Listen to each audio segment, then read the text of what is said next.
Good evening, everyone. We will call the February 18th, 2021 council meeting to order. I would tell you if you want to speak to any items, please get a comment card, and we would ask that you fill that out before coming up to speak. And now I would ask Reverend Dr. Rhonda Blevins from Chapel by the Sea to come forward and give our invocation. I would ask that you remain standing after the invocation for the Pledge of Allegiance. Good evening. Good evening. Thank you for inviting me to be with you tonight. As I'm sure you know, one of our Pinellas County Sheriff's deputies died in the line of duty yesterday evening. And so I would invite you to hold his family. His name is Michael Magley. So hold the Magley family in a moment of silence, and then I'll close with a time of prayer. Let us pray together.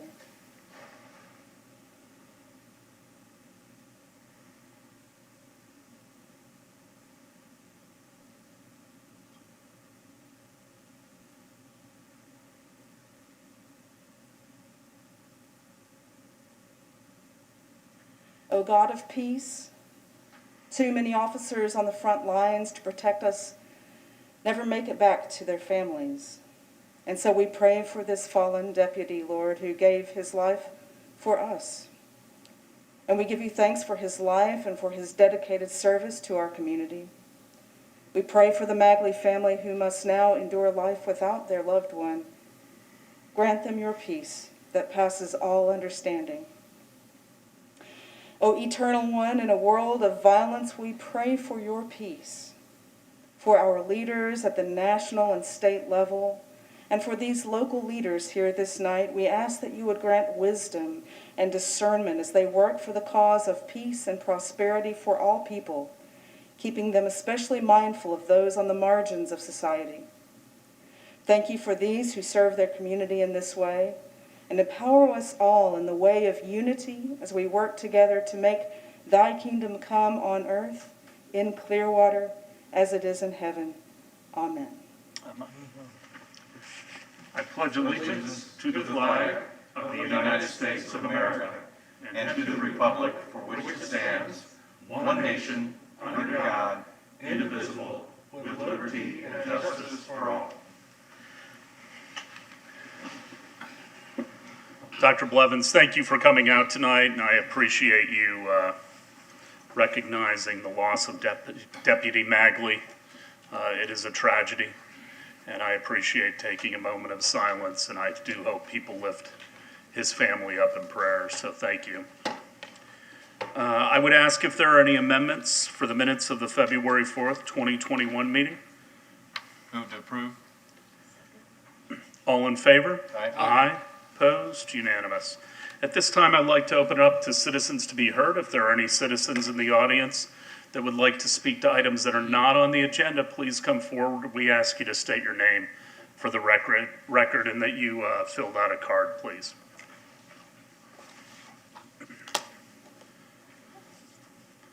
Good evening. I am Sheila Neisler. I'm sure some of you have met me and some of you have heard about me. I have the privilege of working with the people at the district, and it's been a real joy to see who they are and what they're made of. Good evening, Mayor Hibbard and members of council, and greetings from the 40-plus small business owners, visitors, and community leaders, volunteers, which make up the district. Since its inception less than a year ago, the district has built a brand which demonstrates the resilience of the Clearwater community and the heart and soul of small business. We are all working hard to provide a unique experience to visitors and residents alike. We've actually adopted a tagline to say, come as visitors, but leave as friends, because we have all the small business owners reaching out and getting to know their clients. And people are noticing the energy and the creativity that makes the district such a special place. Here is the current issue of Harbor Bluffs magazine. You'll notice we are on the front, and subsequent pages throughout the issue highlights and celebrates the new vibe that's in the district. Please note, this is earned media, meaning it's included in editorial, and it came at no cost to the district. And it's literally PR you can't buy. But I'd like to invite you to two events in the district for you to enjoy. On Saturday night, we are hosting our 5th Sip and Stroll, giving guests a safe and safely distanced tasting experience in the 400 and 500 blocks of Cleveland between the hours of 5 and 7. Each person receives a cup. The fun part about that is after 7 o'clock, you can go through all the restaurants, and all these cups are on tables because they've decided to finish the evening and dine. So they're tasting, but they're also spending money in the district. We are now working on sponsorships to underwrite the event and are proud to say that we have sold sponsorships through March, April, and May. So this entire first half of the year has already been sponsored by business owners. Additionally, next Thursday, the district will host its 3rd Dine Out for a Difference. In honor of Black History Month, we are donating 10% of our dinner revenue to the Clearwater Urban Leadership Coalition. Thank you, Vice Mayor, for bringing that up at the work session. If you're going to dine out, our guests, make it count. Make it count for Clearwater. In addition, there's a Black film series at the Capitol, and next Friday, the Wailers with Julia Marley, Bob Marley's son, will bring reggae royalty to the district. Cuisines, culture, commerce, community, and causes. That's what your district strives to embrace every day. I invite everyone to come down and be a part of the renaissance of downtown Clearwater. Thank you. Thank you for all you're doing, Sheila. I mean, you are just a breath of fresh air, and your energy and passion for the district is really commendable. My husband would say I'm a breath of hot air, so I appreciate the differentiation. Thank Thanks. you. Oh, and I've got an event to go to, so I can't stay. We don't hold it against anyone when they leave, just so you know. Anyone else for citizens to be heard? Please come forward, and we asked you to state your name and if you could have filled out a comment card either before or after.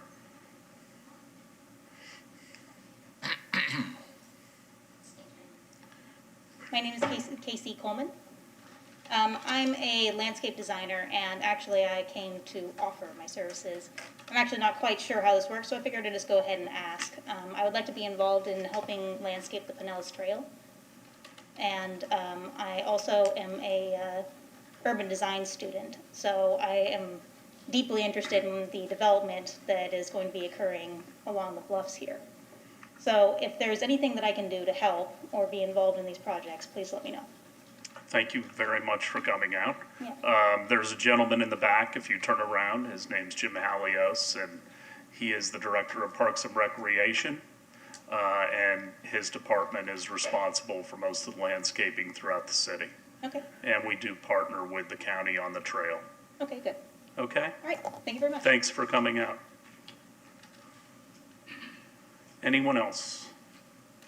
Yes. I do. Got two. First one is for Beth Davis. Tonight I suggest an idea about property redevelopments in our city to increase our revenue.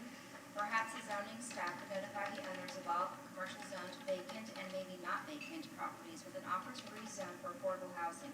The parameters could include 30 to 40% of the units, 500 to 800 square feet, and also recommend that 25 to 50% of the construction come from local businesses. This may need to include Largo and Dunedin, but keeping the employment as local as possible. Redeveloping currently paved land seems to be a need in our city.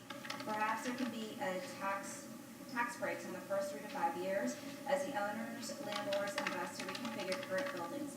The renovation should expect improvement on sustainable energy and utilities. The need to refresh our concrete deserts, raise money for the city, and increase true affordable housing could be a win-win. Thank you. Second comment was from Karen Flaherty. Across the street from my business, I can see a large green roll-off type dumpster. It sits by the street 24/7, lids usually open, usually overflowing with trash, used as drug stash by dealers for years. 10 feet from the kids' bus stop and uphill from the storm drain leading to Stevens Creek. I've looked at it for over 10 years waiting for some action as it is an eyesore, a source of disease, hiding place for drugs, causes litter and stinks. Lots of kids live on this street, and many people walk down the street as it connects to Crestwood Park. Nothing ever happens. This is just one. On the same street, there are 3 more like it. I started noticing how many dumpsters there are just by sitting by the roads in Clearwater, and it bothers me. As a citizen, I complain about the number of dumpsters just sitting by the sides of the roads. I complain to the city council, CRA, and city manager. My complaint was forwarded to the city code department and was advised by the city manager to chill out and not look for things to complain about. The director of code department informed me that the dumpsters were all in code violation, but the city code department did not cover those violations. Solid waste does. Solid waste basically said that the unenclosed, open, overflowing dumpsters, some located on public right-of-ways, and are grandfathered from code violations because the property was developed prior to 1999. It was explained that any property developed prior to 1999, when the ordinance was passed, did not have to adhere to the ordinance, and the trash container could get a free pass. I read the ordinance and could not find any grandfather clause, nor could the solid waste person help me. I understand that erecting an enclosure is a cost for a business owner, and there are private property rights, but the health and safety of the community and the environment also have to be a factor, especially dumpsters on right-of-ways and residential or environmentally sensitive areas. Businesses should not get a free ride in maintaining their trash at the expense of the community. I have a question. If grandfathering in dumpsters prior to 1999 is not specifically in the ordinance, how does the city justify ignoring life safety issues for the community, especially public right-of-ways? And a couple of requests. The council needs to review the code enforcement policies regarding unenclosed dumpsters. They are in code violation. And next time you drive around Clearwater, count how many dumpsters you can spot. It is an exhibition of dumpsters. Any others, Ms. Cole? Okay. I was remiss in not introducing the dais. On my far right is City Manager Bill Horn. Good evening. Councilmember Mark Bunker. Good evening. Councilmember Hoyt Hamilton. Good evening. Vice Mayor David Albritton. Good evening. Councilmember Kathleen Beckman. And our illustrious City Attorney Pam Aiken. Good evening. I would ask, did we improve? No. Are there any items from the public or from the council to be removed from the consent agenda, items 6.1 through 6.4? I have a motion. Motion to pass items 6.1 through 6.4. Second. All in favor? Aye. Opposed? Unanimous. 7.1. Declare surplus for the purpose of donation for development of affordable housing, real property located at 1112 Palm Bluff Street. Approve the real property donation agreement between the city and the Corporation to Develop Communities of Tampa, Inc., CDC of Tampa, and allow appropriate officials to execute same together with all other instruments required to effect the closing. Mr. Lane. Thank you. Chuck Lane, Economic Development and Housing Department. This parcel is located in North Greenwood. The city took title to it at no cost. The parcel is on our list of city-owned properties that may be available for affordable housing or workforce housing. The lot is small. It's 40 feet by 90 feet. As discussed at Tuesday's work session, the home to the east of the property was built very close to the property line, adding an additional challenge to an already small parcel. The Corporation to Develop Communities of Tampa has offered to build a small, single-family home on the lot and sell it to a qualified home buyer. CDC of Tampa is based in Hillsborough County. They've recently done work in the Dansville area of Pinellas County. I toured one of their homes. They build a quality product. CDC of Tampa has also done some commercial development in some challenged neighborhoods. So as we step through and we create a CRA in North Greenwood, hopefully this will bring forward a range of opportunities. So I'll take questions, please. Any questions for Mr. Lane? Anyone from the public to speak to item 7.1? Have a motion? Move to pass item 7.1. Second. All in favor? Aye. Opposed? Unanimous.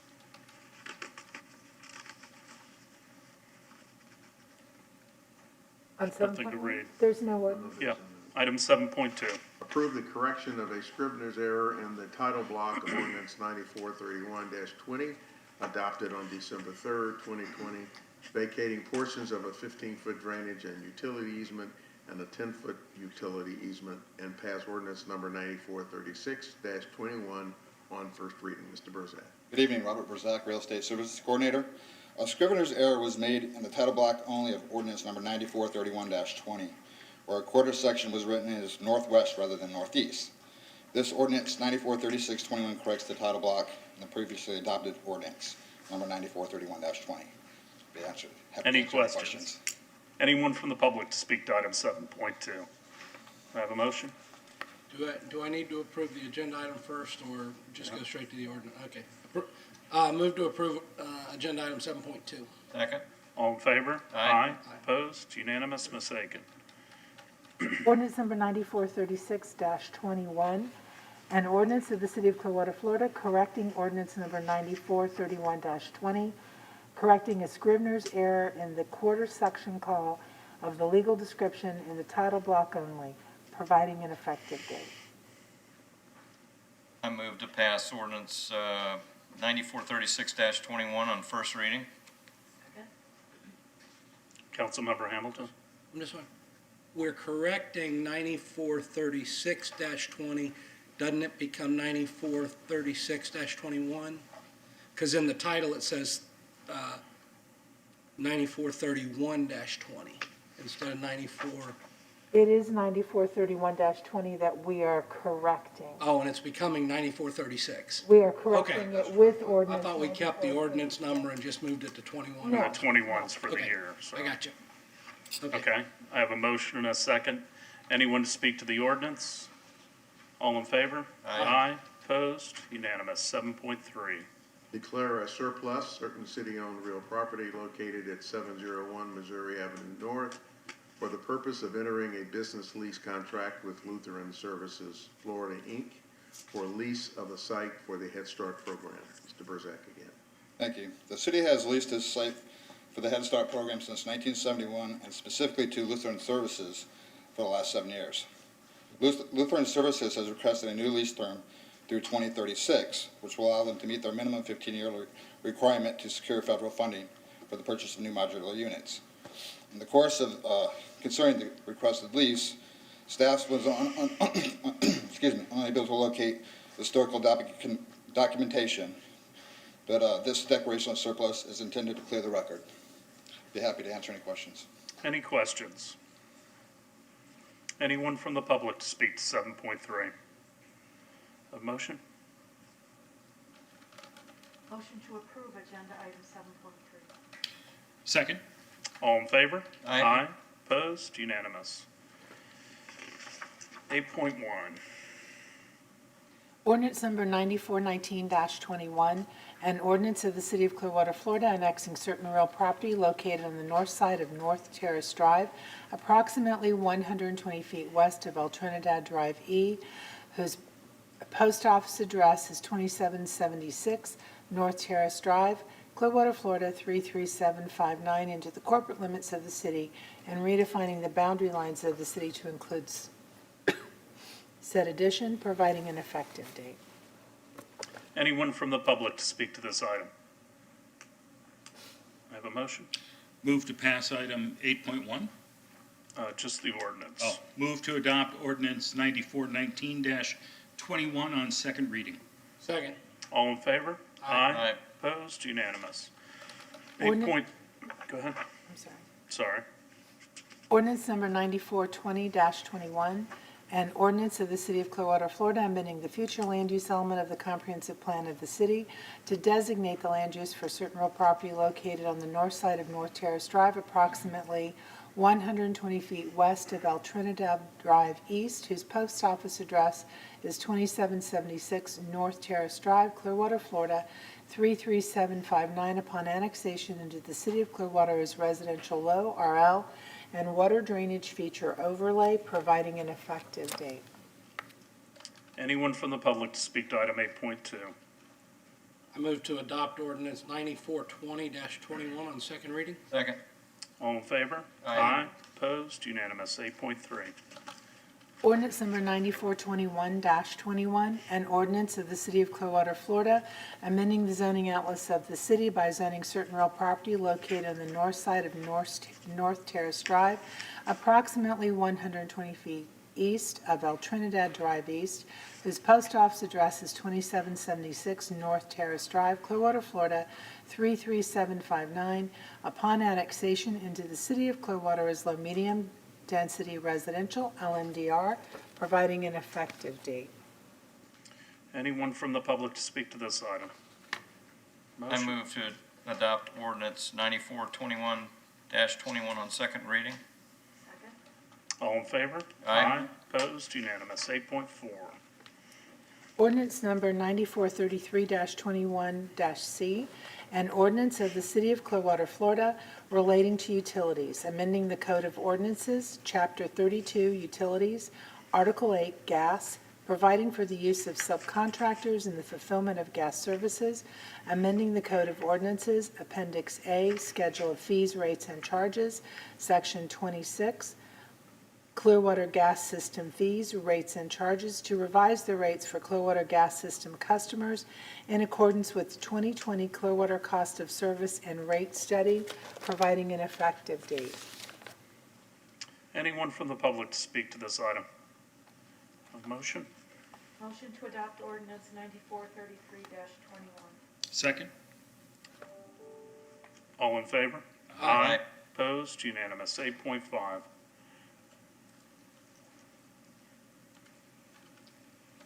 Ordinance number 9434-21, an ordinance of the City of Clearwater, Florida, vacating an alley described as all of the platted alley lying within Block 10 of Jones subdivision of Nicholson addition to Clearwater Blocks 7, 8, 9, and 10, as recorded in Plat Book 4, page 82 of the Public Records of Hillsborough County, which Pinellas County was once a part, providing an effective date.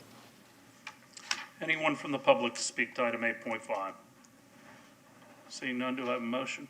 Move to adopt ordinance 9434-21 on second reading. Second.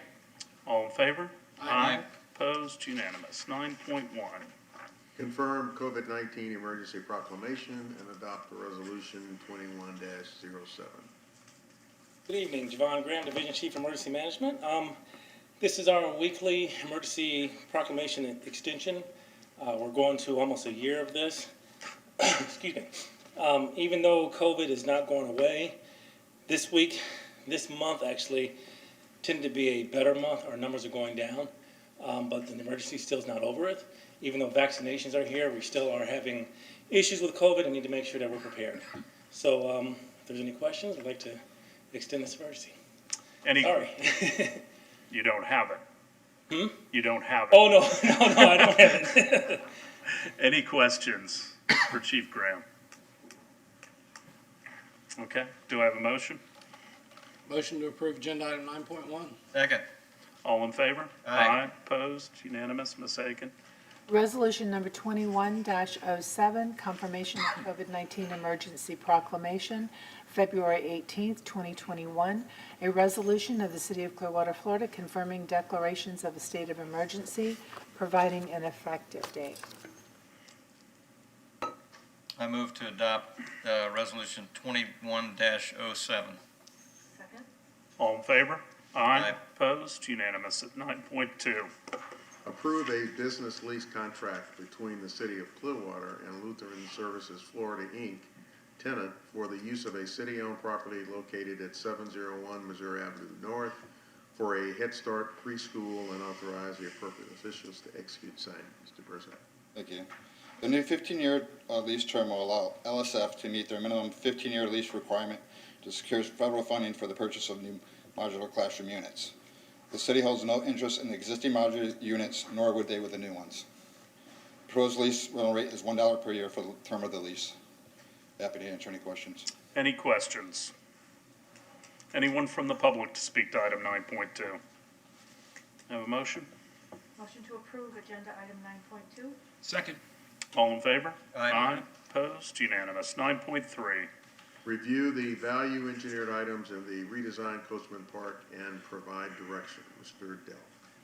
Mr. Mayor, Council, subsequent to our meeting on Tuesday where we discussed the value engineering items, I have met with staff extensively on this project, including a 2+ hour meeting this morning with regard to where we are on the total package of things. And I know that you had expressed an interest on starting to add back some of those VE items, and I think those are things that we could all share as being nice amenities to have in the park. But I think the reality is, after our meetings, after the Tuesday work session, is that some of these items that we're still in the process of trying to get to final design on are not yet definitively enough that I think we should move forward. My recommendation to you tonight would be to give us a chance to work on some of those issues that are still outstanding, and maybe get with you one-on-one between now and when we bring this item back to you, ready to discuss some of these other items. I think the reality is that some sections of the park are farther along than others. That's not unanticipated. Number two, this is not going to slow down the construction of the park, which is underway. We have a park plan that we are preparing to build, and that will proceed. I think what is important is that you have shown an appetite for some add backs, and I think those are things that we can probably accomplish. But I really think that, consistent with what I mentioned to you on Tuesday, that our recommendation, if you recall, was that we not get into the VE items yet until we have a complete picture of the total package of the park, and then we can make better decisions, I think, with regard to any financial gaps or resources that we want to bring to bear to close those gaps.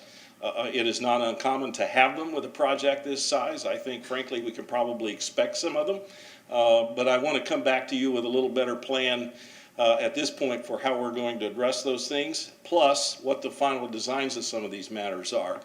And I will tell you, just in a nutshell here, what we ask in terms of staff to look at value engineering to a specific amount.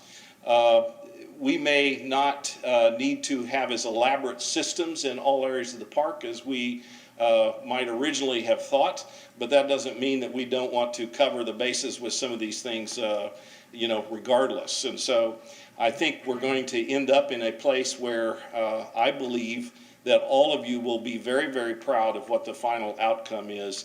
But as is oftentimes with a complicated project like this, I want to make sure that you've got full information on that before we move forward. So I would respectfully ask that rather than deciding on even the VE items we discussed on Tuesday, that you give us a chance to come back to you with hopefully some better information that we're going to continue to refine. So that's that.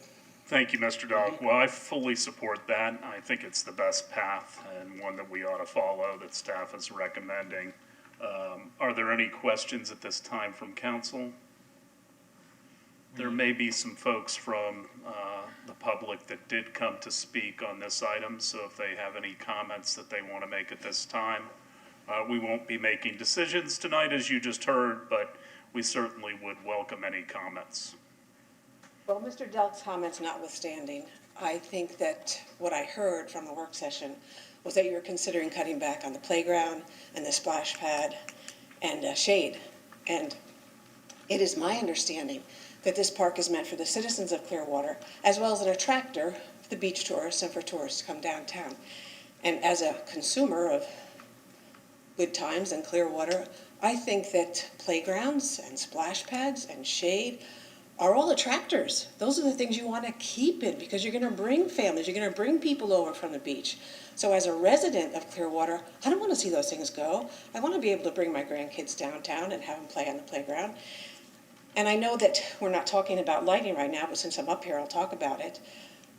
I think about this lighting Well, is if you really... could come back up, Ms. Lynch, so you can talk under that item.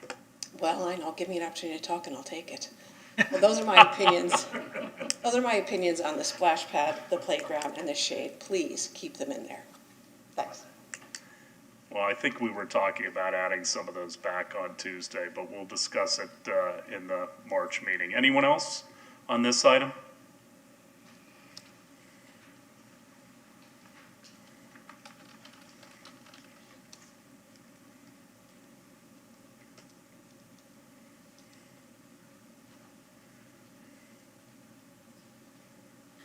It's heck wearing hearing aids and a mask at the same time.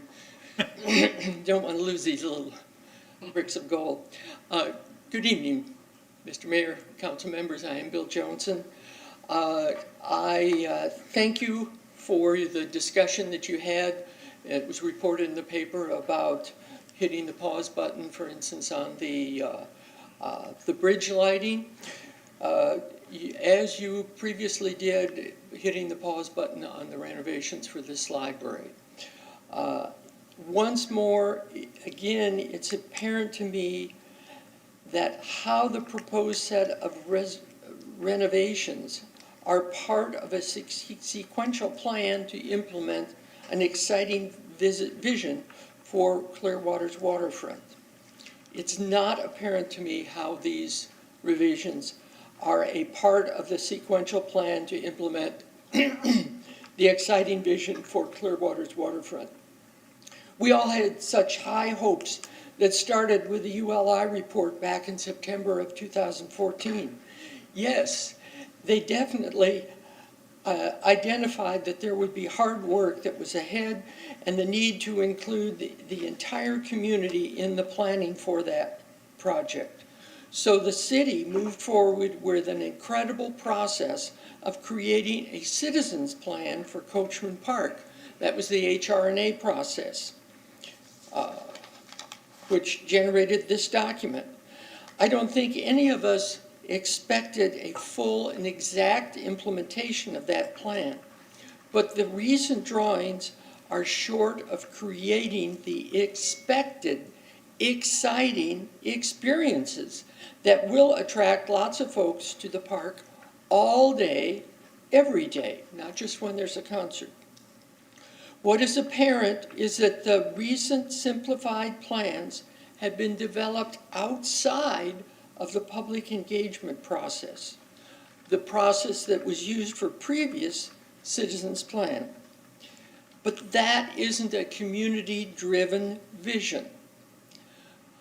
My recommendation is to, as Mr. Delk comes back, to look at the improvements and connect them to the vision statements of the original plan, ask if they are advancing that vision statement or if they're just kind of sidetracked like some of the things that you decided in the library were.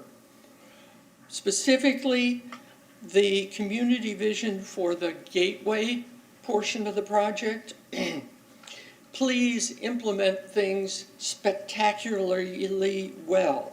Create a gateway feature that will include the elements necessary to link downtown to the park.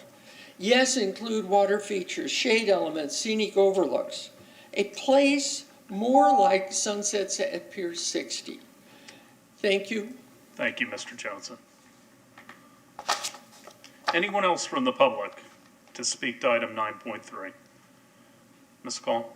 Comment submitted by Laura Black. If this is a park meant to be enjoyed by local residents and families, please do not eliminate the shaded picnic table pavilions.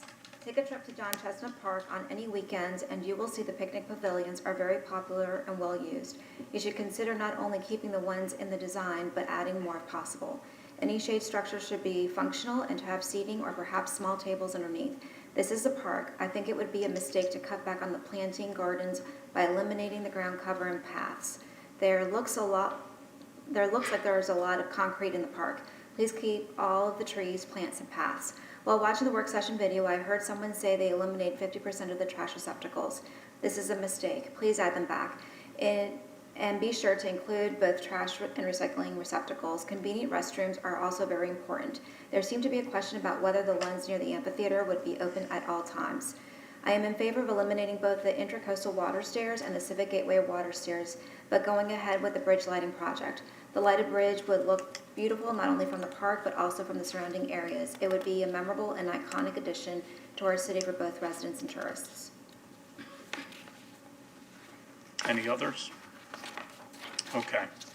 I'm going to close public comment. Any other questions or comment for staff? Councilmember Hamilton? I think clarification, at the work session on Tuesday, we were never considering eliminating the splash pad or eliminating the playground. It was merely, instead of having 112 spraying heads in the splash pad, it had a lower number, and the playground had not quite all of the accoutrements that were originally envisioned, but there was never a consideration of eliminating those items.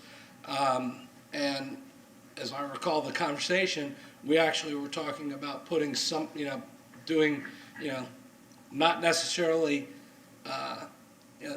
finding a good middle ground on the splash pad on what the right number is for how many places we want water to be coming out, spraying our kids and ourselves probably on a hot day. So, but I just want to make sure the understanding was clear that we were never considering eliminating those items.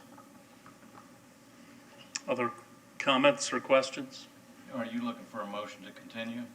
Yes. Okay, I'll make that motion. Second? Hang on. Sorry. I wanted to suggest, Mayor, a recommendation to continue until the meeting on, I believe it's March 15th. That would be the second meeting in March. There's a reason for that, is that we are scheduling with you a work session on March 3rd. And we're going to discuss with the Parks Director kind of an organizational structure to start putting in place for the management of the park and the facility and the venue. And I think it would be good for us to have that discussion along with the Conservancy and what opportunities we have there in the context of finishing some of the final designs of the venue, which I think we want to be very involved in. And so, and I think that gives us a chance then to maybe engage some of our partners on, corporately how we can best do that.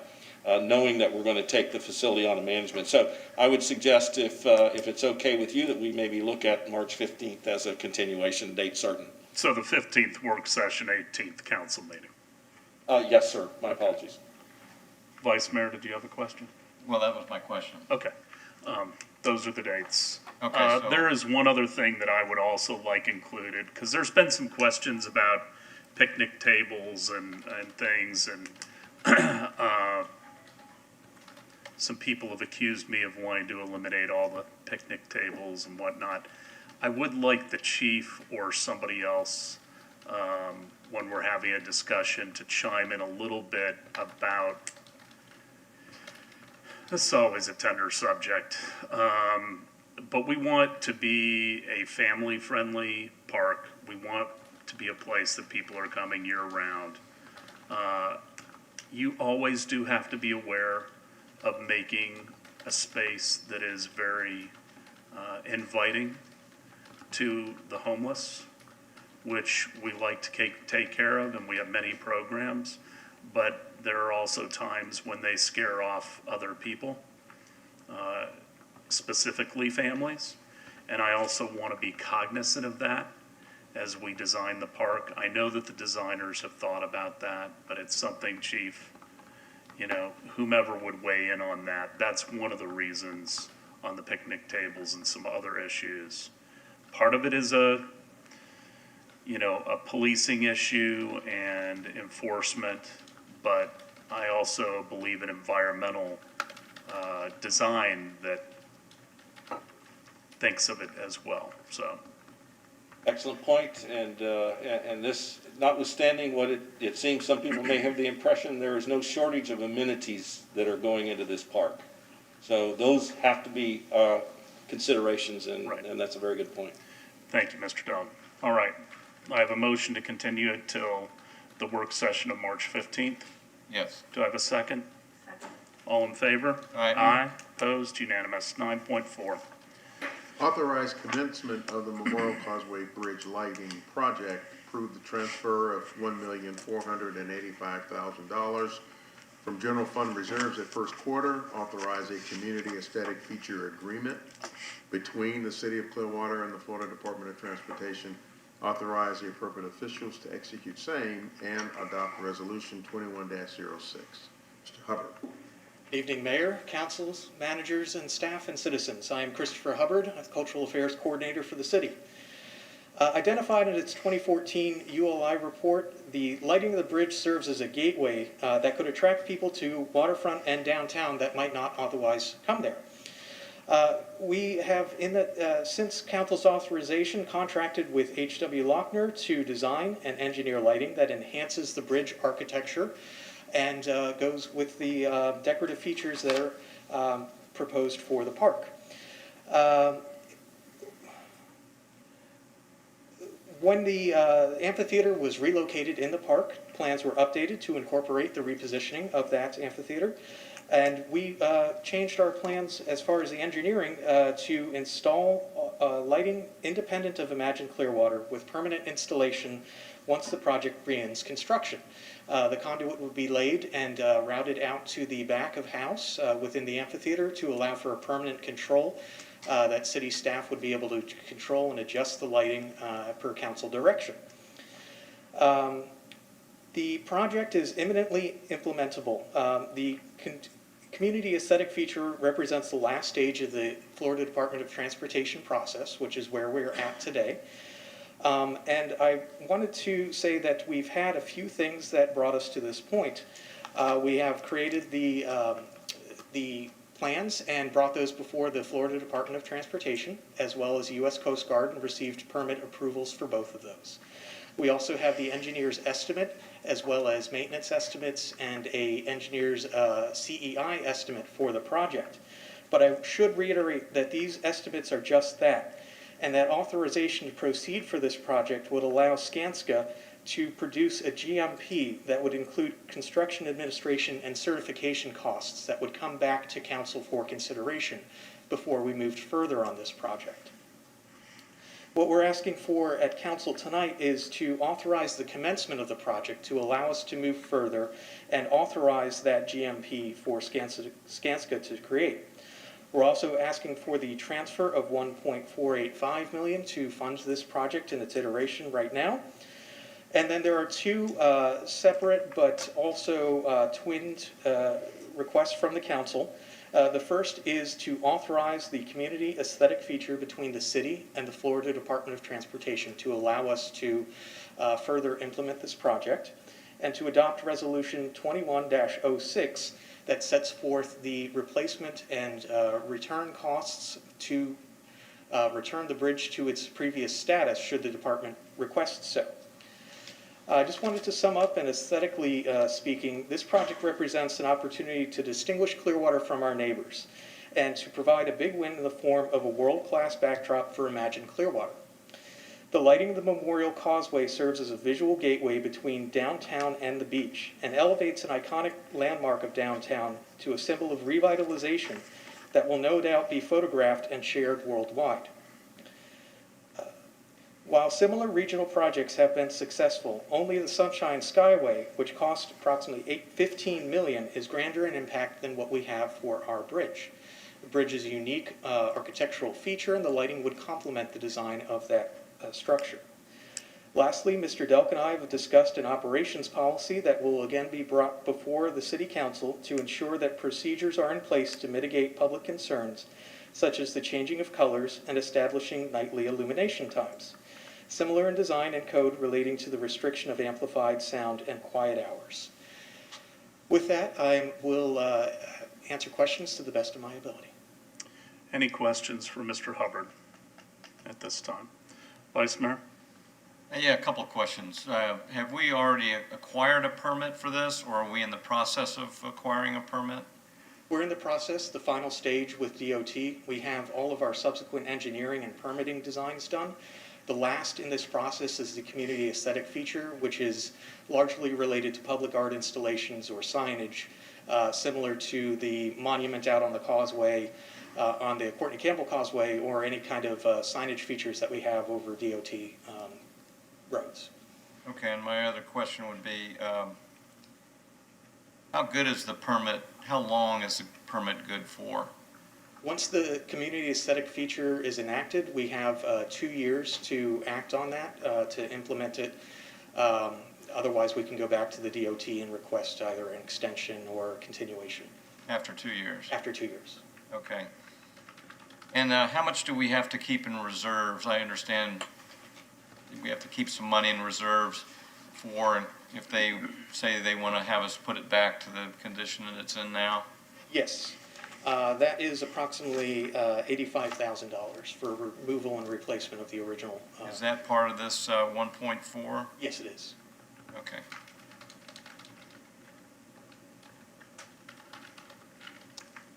That's it. That's all my questions. Okay. I got comments when that's ready. I understand. Any other questions, Councilmember Hamilton? Is the lighting on the bridge, because some, obviously anytime you light something up, the light radiates out. is this lighting primarily on the north side of the bridge, or is it the north and south side? Because I can appreciate the people, especially in Pierce 100. That's awfully close to on the south side of the bridge. But is there lighting on both sides, or is it primarily on the north side of the bridge? The lighting is on both sides of the bridge. Okay. Lumen Pulse, who are the engineers, have worked with Lochner to direct the lighting to feature just on the expanses of the causeway to try and mitigate the bleed that comes off of the bridge with any kind of projected lighting that we do have. So the engineering has tried its best to make sure that the lighting stays on the bridge as much as possible. And I just want to remind everyone, we have lights on the bridge currently. It's underlit, just as Sand Key is lit along the sides. So, is there other questions? Councilmember Beckman? I had one question. Is there a concern at all about this type of lighting and the sea turtles at all? I've not had one from the engineers to date. I do know, though, that the light is a full spectrum color that can shift. So if there is a color that is more safe for the environment at those periods of time, we can investigate the potential to change it to that color. But to date, nothing so far from the engineer. But they're not nesting in our intercoastal, they nest on the beach. So, stay with us, Mr. Hubbard. Anyone from the public to speak to this item?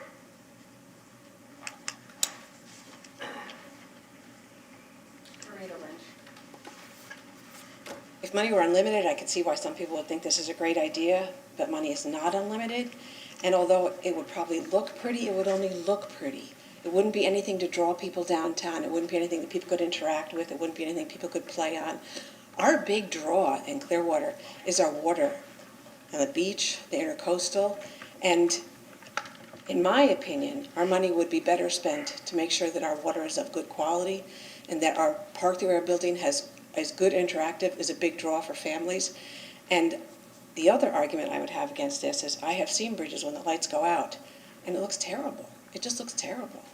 And the whole concept of this, to me, is kind of like you're dressing up your house for Christmas and you put a huge display outside so it'll look good to everybody else, but inside you just have the minimum, the bare minimum. You're not really celebrating the holiday. So I think money would be better spent to make it a livable, wonderful place to work and play.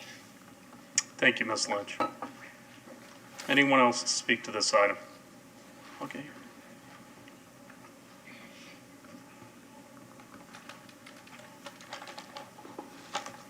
Thank you, Mr. Mayor. Bill Johnson again.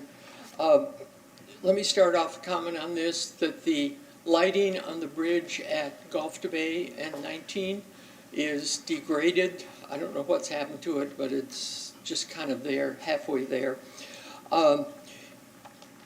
Mayor, you correctly articulated a concern that many people have, that the new park, the investment will be primarily populated by urban campers.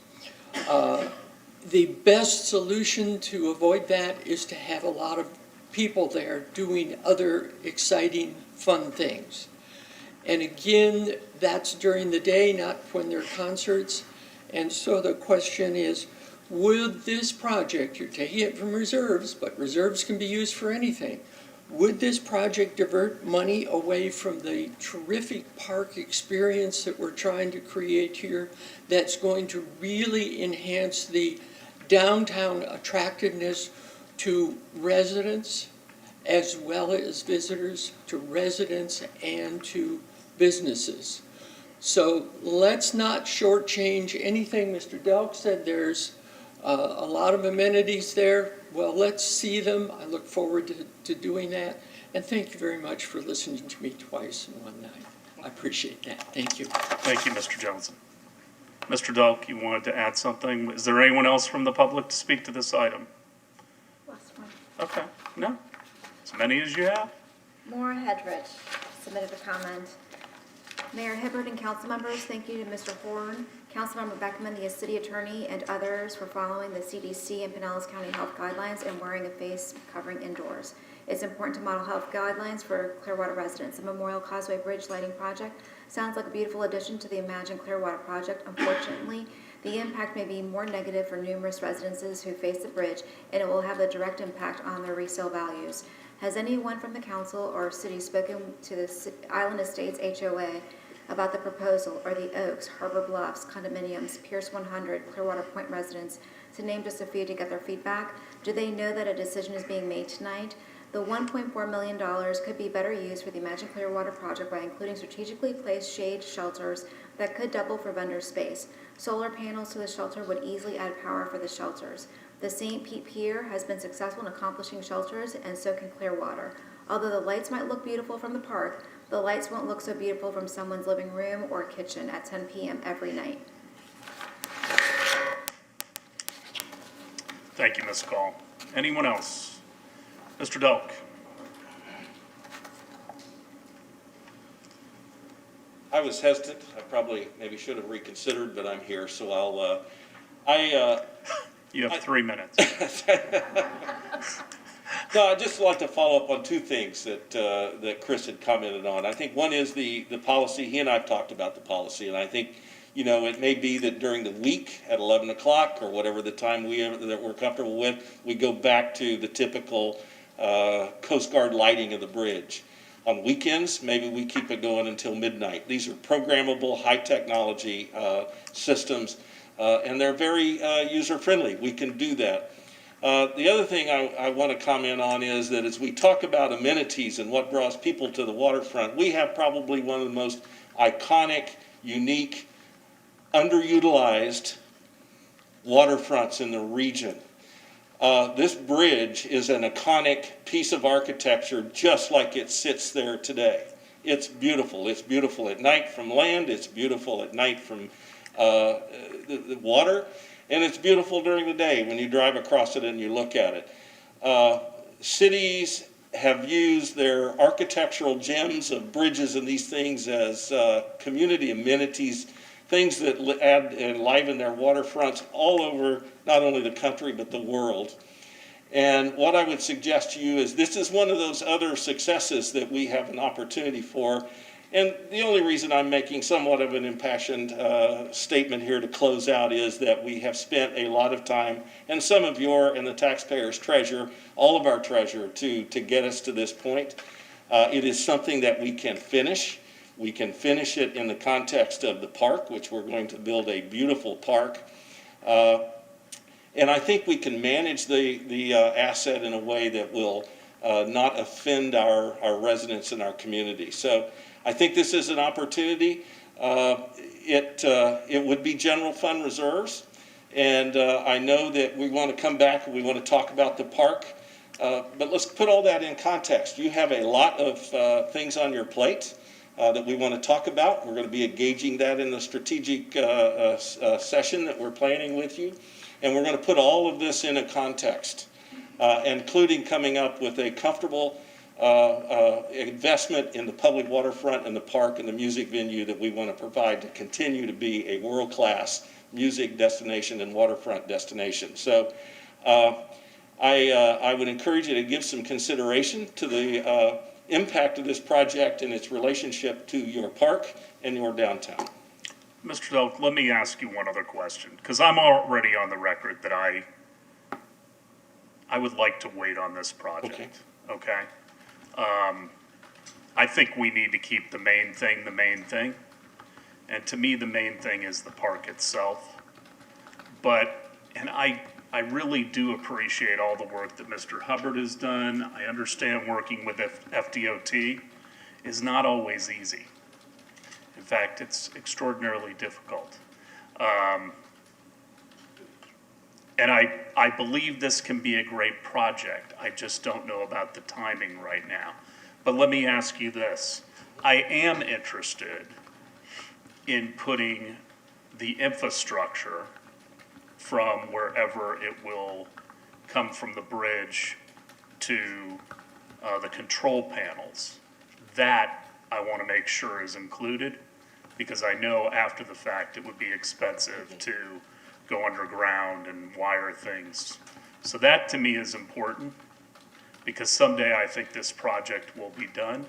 I just don't know that it's the right time now, because I want to put as much on the ground as we possibly can. And I think this is something that, from a timing standpoint, could be done later, when we may be more flush with capital. We've been very fortunate through COVID for the most part. And I don't know what's coming from the federal government with another stimulus plan. And people need to be aware of the fact that, you know, the cities were left out unless they were over 500,000 in population. The next bill allegedly is going to have money coming directly to cities, and we did not get any of the money that filtered down to the county through the CARES Act, which I think is unfortunate, because we did spend money during COVID in a number of ways, but that's another story. It's another agenda item. But my question to you or Mr. Hubbard is, you know, what is the cost for the infrastructure from wherever the control panels to the bridge? How much is that? Do we have that broken out? Or is that an unknown? I doubt that we have that with us. I see thumbs up back here. I don't know the number, but it's already included in the budget. We do not know the number, but it is included in the budget. So it's included in the Imagine Clearwater budget, whether we approve this tonight or not? Okay. Okay. Thank you. Mr. Hubbard. Thank you for the opportunity. Just to make one correction to my answer to the Vice Mayor. The permit is good for 2 years to begin on the creation of the project. It's once that's accomplished, it's a 20-year permit for the installation of the work. So 2 years to implement and 20-year long permit once it's been signed over by DOT. And then I just wanted to make sure to also acknowledge my colleagues in engineering who have done a wonderful job in moving this project forward as well. They've done a great lion's share of the work as far as getting us to this point as well. Thank you, Mr. Hubbard. Any other questions of staff? If we delay now, does this put our work with the FDOT in jeopardy? Is it going to be difficult just to say, okay, we changed our mind now? We have 2 years within the time frame of when we've applied for the community aesthetic feature, once that's been enacted, to implement the project. If that does not occur within 2 years, we have to take a look to see if any of the plans have changed as far as the hardware or the fixtures, and then we might need to restart the process. But if things remain the same within that 2 years, we can move forward. Any other questions? Thank you. A news flash. Pat Corcoran, Senior Landscape Architect with Engineering. The question about do we have to move forward and have that 2-year window? We do not have to move forward with it right now. We've been communicating with FDOT regularly saying, no, we're not quite ready to take this next step yet. We don't know exactly if we're going to include it. And they've been kind of giving us 6-month time chunks to just like keep them updated, and they'll decide if they want to revisit the whole permitting process at some point. So far, they have not done that. Thank you. Thank you. All right. I'd like to open it up to discussion amongst the council. Vice Mayor? Okay, I want to be real clear here, because when this first came up and Mr. Delk presented this idea of making the bridge, which is iconic to begin with. If you look at any kind of things associated with downtown, the bridge is in the middle of it, because that's what draws people really here. That's what people are familiar when they see the Memorial Bridge. They know Clearwater. And to light it like, the Sunshine Skyway, which if you haven't seen that, it's amazing, with the LEDs changing, and you could program it. I thought, boy, this is something that would really bring people down to the park.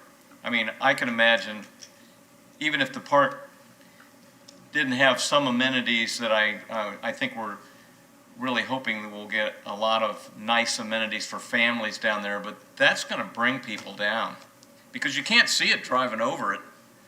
I mean, it's not like in a car you're not going to notice that lighting, but from any position, even from Sand Key, looking back at the city of Clearwater, you're going to see this great bridge lighting. You know, I have so many people talk about the Sand Key Bridge and how great that looks. It's just white lights, but it looks like a string of pearls across there. I get comments on it all the time. People say, that's beautiful. Why can't we do something like that on our bridge? And this is like 50 times that.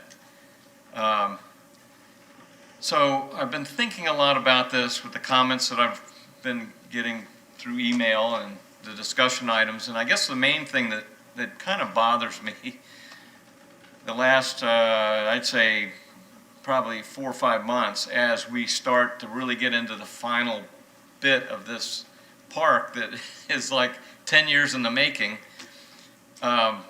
is the money thing. And I'm real concerned about that. I want to see a dynamic park. I kind of agree with the mayor on this. You know, the number one thing is the park. Let's do it right. Let's do the things right. Let's don't cut corners. I don't know if 100 jets for the kiddie thing is the right number or 60 is. I mean, I've been told that 60 is more than anybody has, and we're talking about cutting back to that. So we have a lot of little things to discuss, and it all revolves about money. And right now, that's a concern of mine because I've seen the library go sky high with the final bids, and we finally pushed that off. And then imagine Clearwater doubled. We had to push a lot of things off on that. We got it back down to the original kind of budget now, and we're doing some value engineering. And just my thought is, I think if we've got some time on this, I'm okay with putting it aside for now. I'm not letting it go, but I want to make sure that we have enough to do the park right. And then who knows? I mean, maybe we come back and we could put a 501c3 together and people can donate and we can do it ourselves. You know, we could have people donate to do the. There's a lot of things that we can do as this park starts to take shape that can bring money in, like naming rights, and there's all kinds of things. When people start seeing what we're doing down here and they see the ground actually moving and the park actually taking shape, you're going to get a lot of people excited about it. And I would be real surprised if we didn't start seeing some people that like to associate their name with some things in the park. So my thinking right now, I'm kind of pained on it, but I think that I'm going to go for letting this go until we can really get some numbers on the park and make sure we have some things there. And I think we can monitor it. At least I'm thinking maybe we do it, within the 2-year time frame. Councilmember Bunker. I have to agree with the vice mayor. I think this would be absolutely stunningly beautiful and a major marketing point across the country. I mean, the bridge is already, as you've said, beautiful. I can see this being stunning as an advertisement for our city. As long as we're laying all the underground mechanics in now, and it seems like that would be most of the financial commitment we'd be making. I don't know how much more it would be beyond that, but I'm okay with holding off. It's going to be an asset, but if we don't have to do it at this moment, I'm okay with delaying it. Councilmember Hamilton. I don't know how many different ways we can all say the same thing, but I agree. I agree with making sure the conduit and the underground stuff is already in place, so we don't have to tear the park up to put it in when we do say let's put the lights on the bridge, because I do say the bridge will have these lights in the final product. Now, the final product may be 5 years down the road, but I think these lights are an asset to the bridge, the community, the park, and whatnot. So I'm comfortable postponing the final installation and illumination, but I think it ultimately does need to be done. I think that's the right word, is postponement. Councilmember Beckman? I agree, postponement. Okay, do I have a motion? So I make a motion to not authorize or postpone authorizing commencement of the Memorial Causeway Bridge lighting project. That's fine. Second. All in favor? Aye. Opposed? Unanimous. All right, 9.5. Authorize moving forward with a North Ward Community Preservation and Restoration Plan for the historically significant North Ward Elementary School and establish initial project funding to respond to immediate maintenance needs. Ms. Clayton. Good evening, Gina Clayton, Planning and Development. I know that you said put this on consent at the work session, but after the meeting, we sort of talked about really what was the direction, because the way the agenda item had been prepared, it gave a set of kind of marching orders, and then my presentation was a little bit different than that. So we added a paragraph to the end of your agenda item to be clear about what the recommendation was, and we wanted to make sure that you, in fact, agreed with that. The major changes were that the report that we had done really sort of assessed the viability of historic designation, so we'd like to move forward with that because the assessment has been pretty much done. And probably the biggest change was that the original agenda item had said that we should make some changes to the building to make it occupiable, and the recommendation that we really want to bring forward is that stabilize it, yes, but not make any other changes to it until we have a partner. So that last paragraph were the bullets that we wanted to be clear about, that you were in agreement that we could start moving in that direction. Thank you for the clarification. Any questions for Ms. Clayton? Councilmember Beckman? So stabilize doesn't mean like ADA compliant. Correct. Getting rid of the hazardous, Making it watertight. just so it doesn't continue to deteriorate. Yes, exactly. Termite free Exactly. till the tent comes off. Oh. Yes. So when we stabilize, if it has a leaking roof, which you suspect it does that mean we put on a whole new roof, or is it patching?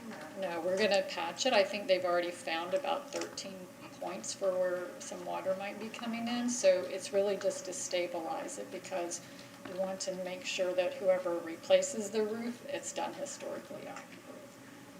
Mr. Doak, do you have anything to add? Yes, I have authorized already some repairs to the roof. There have, in fact, are leaks, and we are in the process of fixing those, and including some encroachment from growing vines into the building, literally inside. So we are in the process now. Solid Waste and General Services is addressing those issues. Okay, thank you. Any other questions? Anyone from the public to speak to item 9.5? 9.5. Do I have a motion? Move to approve item 9.5. Second. All in favor? Aye. Aye. Opposed? Unanimous. 9.6. Strategic visioning process. Council members, at the work session, the discussion was about the two proposals that were submitted, Mr. Jim Aniston-Karras and the Florida Institute of Government. I believe based on your discussion, you were leaning towards the Florida Institute of Government, but before a motion is made tonight, I do need direction. The Florida Institute of Government provided a range.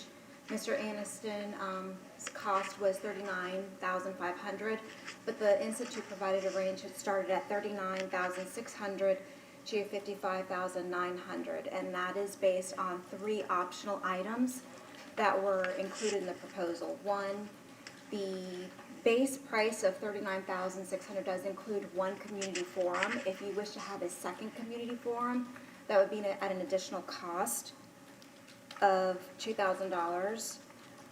The other items that are optional are the resident survey. If you wish to have a statistically viable survey, that would be more expensive, And I believe that is what they do for Sarasota, but for Bel Air and for the city of Cape Coral, what they do is provide just one of feedback based on the strategic vision that is being discussed. So that was one thing that if you do wish to proceed with that, you would have to let me know exactly what you're looking at, if you're wanting a statistically viable survey, or if you just want one based on feedback. And then the feedback should be about a little over $2,000, somewhere between $2,000 and $4,000, depending on what is discussed. And then the last item that was optional was an employee survey, which is approximately $4,000 if you include an employee survey. If you do nothing, it's $39,600. Personally, I believe that we need to do more engagement with citizens, and that's money that's well spent. It's a lot easier to get the buy-in from all of the citizens if we have engaged them through the process. And it's the council's strategic plan, but it's always going to be driven by the citizens themselves. And so, you know, I would want to add that to the price. Again, this is something that, The second community forum, or Yes. okay. that's just my personal belief. Back when we did it previously, we had many forums around the city at all the rec centers and libraries and got a lot of feedback. And I think that was beneficial. And a lot of the projects that we expended money on came out of that strategic visioning. It guided us. And one of the things that I think comes out of the visioning process is it gives you a matrix that allows you to make decisions. If it's not within the core of your strategic plan, that's a filter to say, this isn't a path we're going to go down, because it's not one of the pillars of our strategic plan. And so the strength and the detail of it, I think, is critically important to making decisions down the road. And it's something you can point to tangibly to citizens and say, we went through this process, you were involved, we decided that these are priorities for our community. And so when you get a great idea that seems like a great idea, but is well outside of that vision, you've got to think long and hard whether you're going to expend time, staff time, money, and other things to pursue it. And so I just think it's important. But I'd love to hear everybody's feedback. Councilmember Beckman? Well, I'm absolutely for, more resident engagement. So I'd be in favor of the second community forum. I'm a little interested in the employee survey. I would value input from our employees. I'm surprised at the cost of that, because it seems like they'd be an easy audience to target and reach out to versus trying to engage our residents. So it surprises me that it's double, what it is to do a second community forum for residents. But to me, I think employee feedback would be very important. They're the ones doing all the work to make things happen behind the scenes. Well, these contracts are always negotiable too. It just gives me a better idea in terms of when I go to her, what the agreement that I provide the city manager and the city attorney to review, so. Other questions or comments? Councilmember Beckman? Yeah, so the phrasing of a statistically viable survey versus an optional resident survey, I mean, just by statistically viable, it seems like, will that be more valuable, right? I mean, that's normed or something. What would be the pro of going with just an optional resident survey versus? I would defer to Joelle, because she really has experience with the citizen survey that we do that is statistically viable. You're talking about random selection. In terms of the feedback, it's strictly providing information, just getting feedback on the strategic visioning. It's not, the process is completely different. But you also have to have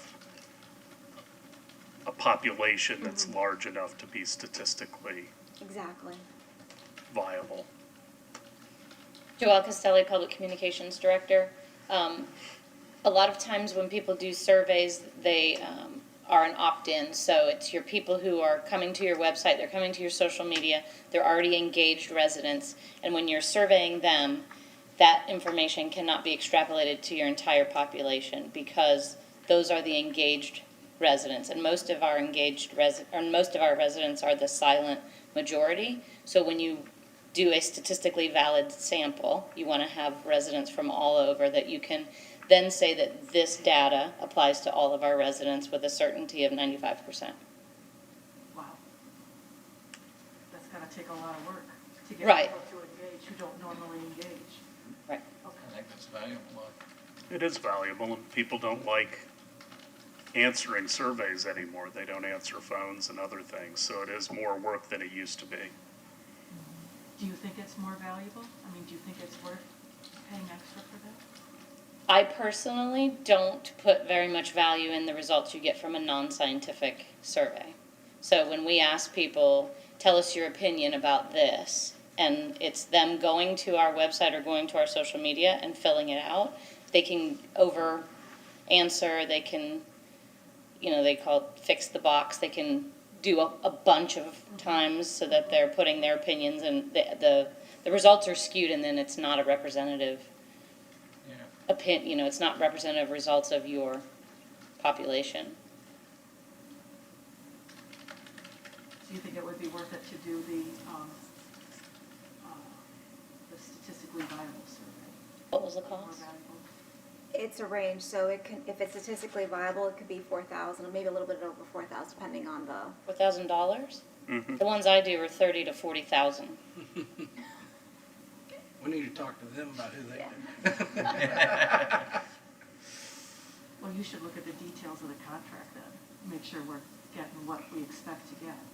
That's Yeah, a and- huge difference. And we use the company that surveys cities all over the country, so we can also compare our results to, code enforcement is a regulatory arm. So they're never going to have the satisfaction levels as the feel-good departments in the city. But when you can compare the code enforcement satisfaction rates to other cities our size code enforcement satisfaction rates, then you have something that you can compare that's very valuable for the department. So you're benchmarking. Yeah, I agree with that. I like Other comments on that? Is everyone in favor of that? Yep. I think so. Any other questions for Ms. Call or Ms. Castelli? Councilmember Beckman? So are we then leaning towards the Florida Institute of Government? Because I was wondering if there was a staff recommendation between either of these two?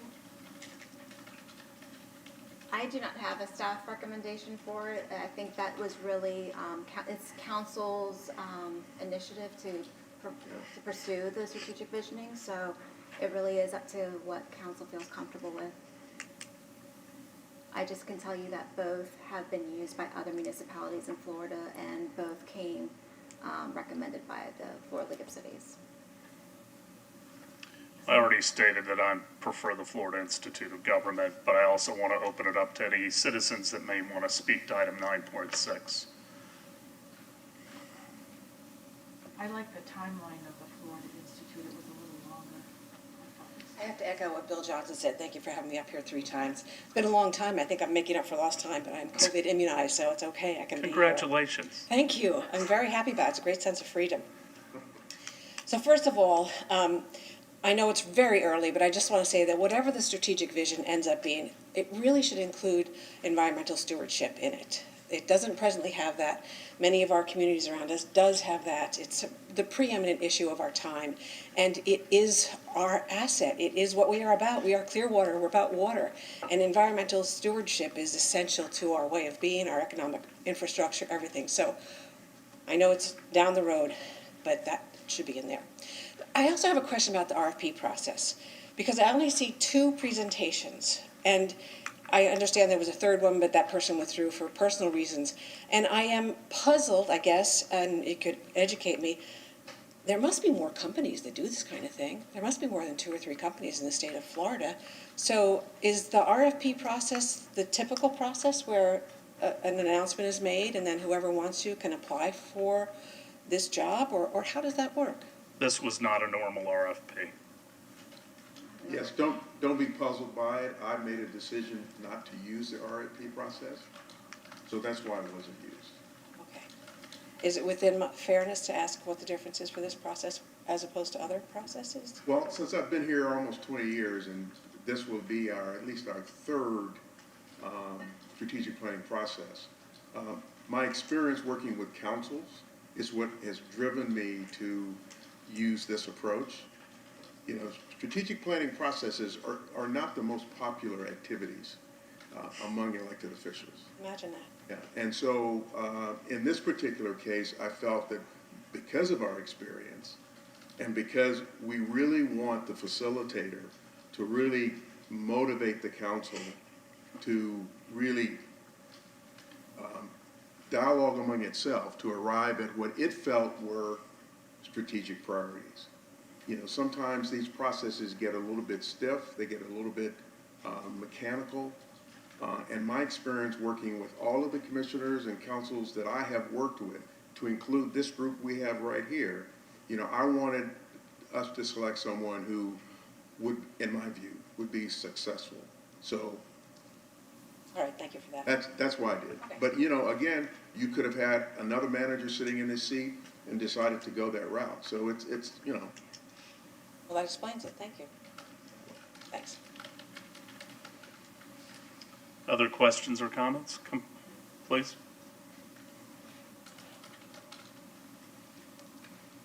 Mayor, Council, Bill Jones again, thank you. I couldn't help myself.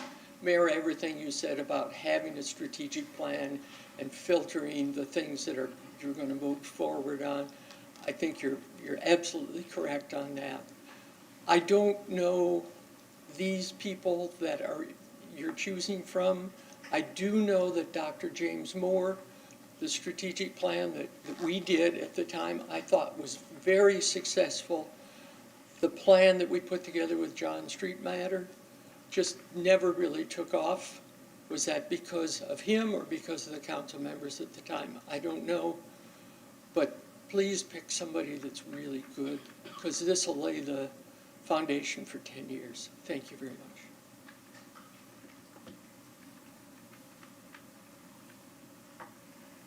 Anyone else from the public?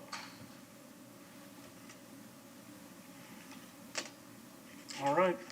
Any other questions or comments? I have a motion.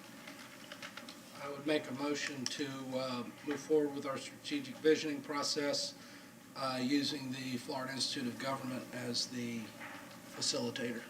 Second. Any other discussion?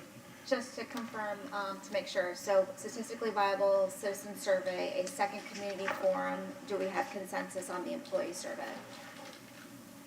I think we ought to do the employee survey. They have insights that neither the council at times or citizens have, and I think it's another voice to be heard from. Plus, they're going to have to live with the strategic plan, so I'd like them to be a part of it. So I have a motion and a second. All in favor? Aye. Opposed? Unanimous. 10.1. Yep, Mr. Mayor, I'd like to continue this update till next council meeting. We do have a Fort Pinellas meeting next week, and I think if I can come after that meeting, that I can bring just an update on both the PSTA and the Fort Pinellas at that time. Okay. I don't think we need to vote on continuing it. We'll just schedule it for the next meeting. Ms. Aiken, anything else to add? No, sir. Mr. Horn, anything else? No, Mayor. Okay, and then item 12.1, Councilmember Hamilton. Well, actually, if you read the item, we're actually going to be voting on moving forward and passing the T-Barter resolution that the city clerk has put together using a resolution that I believe the city of St. Petersburg has passed along these lines. My conversation on Tuesday regarding the Regional Planning Council, our lobbyists in Tallahassee, who are very good at what they do, are recommending that we not take our eye off the ball, but kind of wait a little bit on this one, because there's some questions about where it's going and exactly what it is. The sponsor of the bill in the Senate is, I don't know exactly what she's doing, but it's still my understanding, still does not have a companion bill in the House. So it's really not a pressing issue. And since our lobbyists are saying that they're recommending that we just kind of hold off on it, but we can bring it back fairly quickly if the need arises. So on to the T-Barter resolution. I'll put that. So the resolution is opposing legislation that would repeal T-Barter. So I will need a motion to adopt the resolution. Are there any questions about the resolution? Do I have a motion? Motion to adopt. Is there a number to it? Yes, so Resolution 21-10, a resolution of the City of Clearwater, Florida, in opposition to Senate Bill 1130, a bill that would dissolve the Tampa Bay Area Regional Transit Authority, and urging state legislators to maintain T-Barter's ability to benefit local governments through coordination of regional transit initiatives. I would make a motion to adopt Resolution 21-10. Second.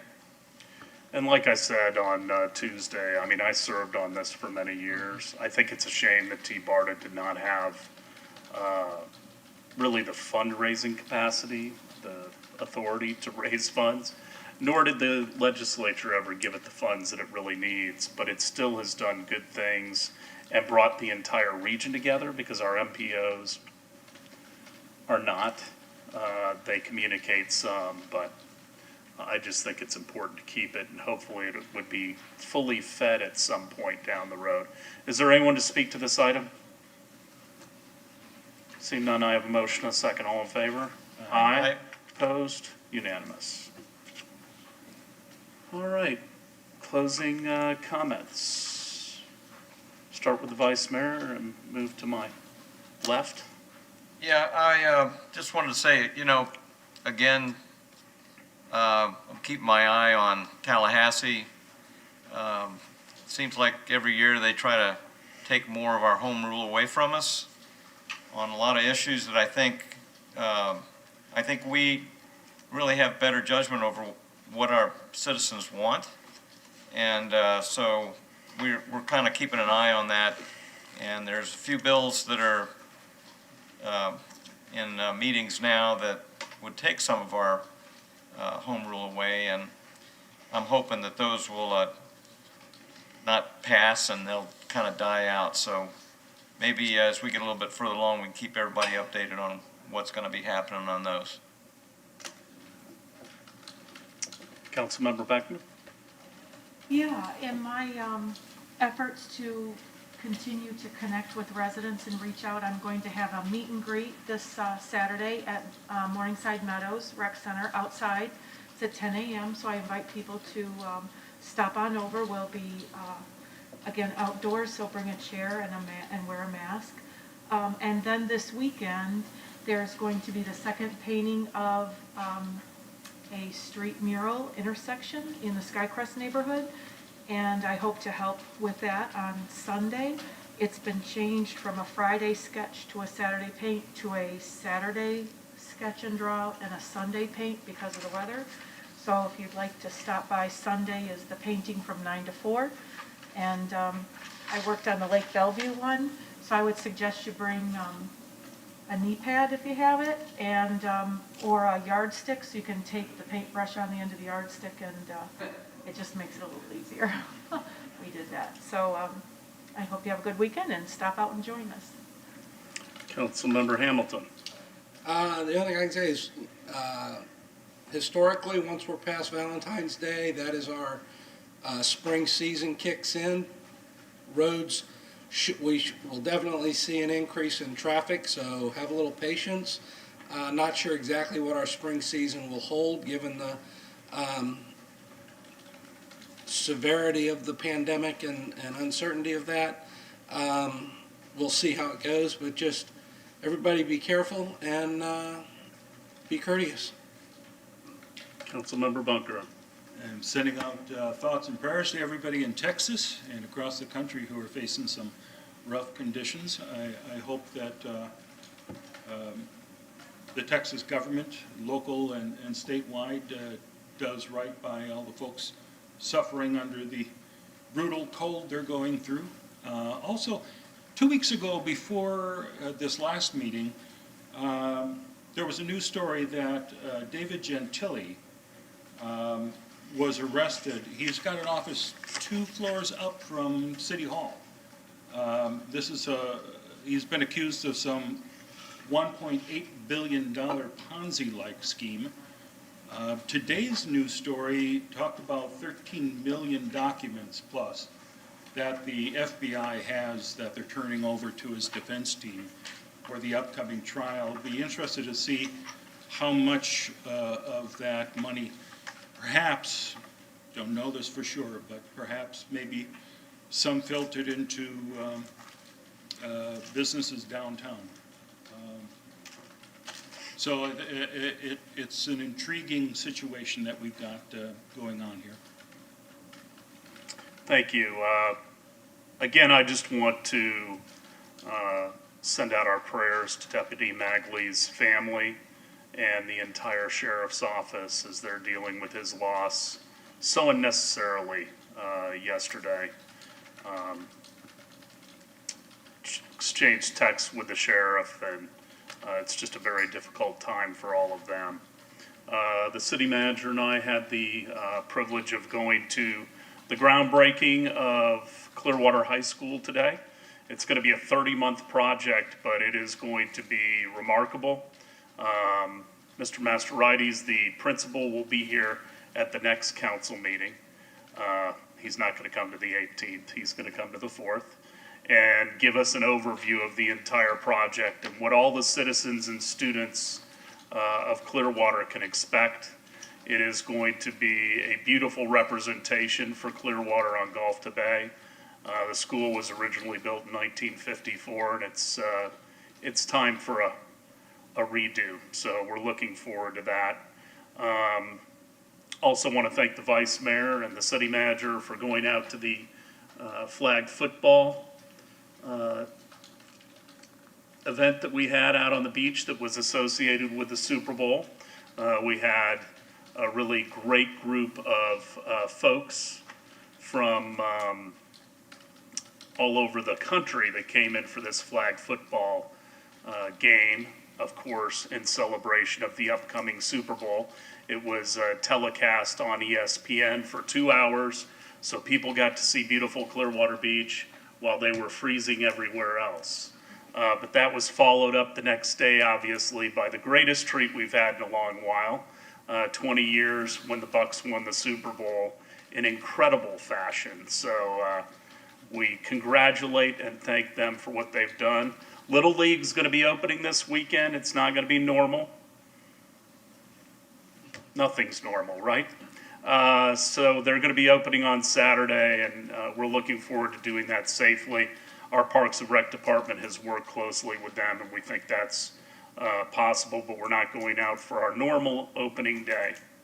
Other things going on, Clearwater Jazz Holiday is launching a live music series beginning February 20th with a 5-week run at the Open Air Station Square Park at 612 Cleveland Street. It features an exciting lineup of local and national talent. Tickets are available for purchase at www.clearwaterjazz.com/wanderlust.html and are sold in tables of 4 for each performance. So whether you come with 2 people or 4, you're going to get a table of 4, so there's social distancing.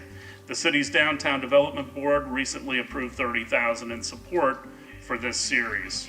As Councilmember Beckman mentioned, the intersection mural project has been moved in the Skycrest neighborhood, and it's being sponsored by the association in partnership with the city. They'll be completing a mural at the intersection of Mars and Rainbow Street on the 20th and 21st now. The mural will feature pollinators and flowers that are vital to our local ecosystem.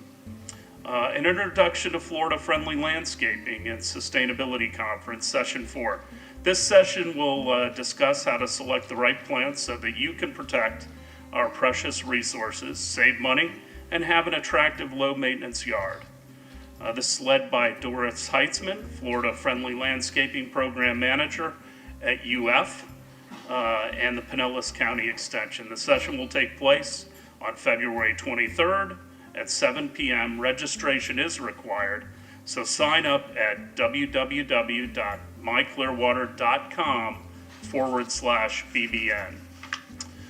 We're going to have a special council work session on March 2nd at 9 a.m. That's to discuss Imagine Clearwater and different ways that we can maintain and manage the park. So tune into that. Summer camp counselors are wanted. The City of Clearwater is looking for outgoing, enthusiastic, creative, and responsible people to become camp counselors at the city's summer camps. Summer camps are active from June 14th through August 6th. To apply, inquire at or call the recreation center of your choice. And we still need pool lifeguards. The City of Clearwater is currently recruiting for pool lifeguards. Lifeguard fees will be waived if participants can pass prerequisite requirements. To see requirements and to apply, visit myclearwater.com and click on the Apply for Employment link under the How Do I tab. So with that, I thank all the citizens who came to speak this evening. I thank my fellow council members and our staff. And with that, we're adjourned. God bless.